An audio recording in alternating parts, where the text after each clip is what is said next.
About 7:30 p.m. yesterday, my girlfriend and I went out for a walk, and we, walked up the street, and we had just made a right at the top of the road there where Paul's house is at 3 Fenimore, and we saw Paul, who I didn't know at the time, yelling towards us, like, "Help me, help me."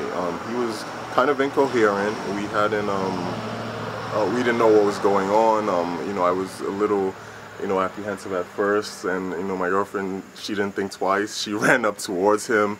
I followed her, and as we approached the house, that's when we saw two of his small kids laid out in front of the front door. It was a girl and a boy, and they were convulsing and kind of foaming at the mouth. And he's saying, "My wife is in there. I can't get her out. Can you help me?"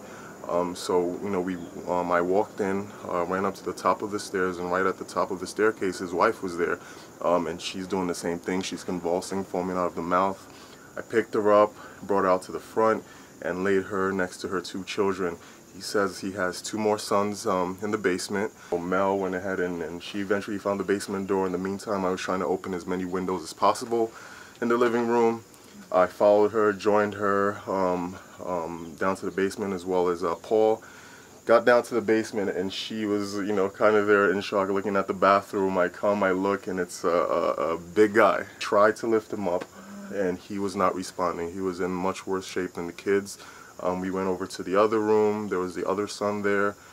He looked like he was probably asleep when this happened. So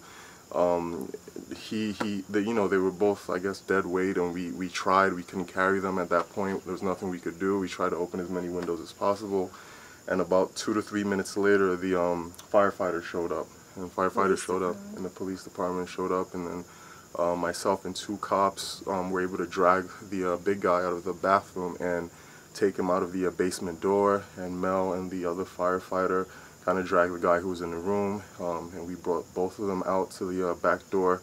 They were not responding at all, and yeah, that was it. At that point, everyone started showing up, fire department, the police department.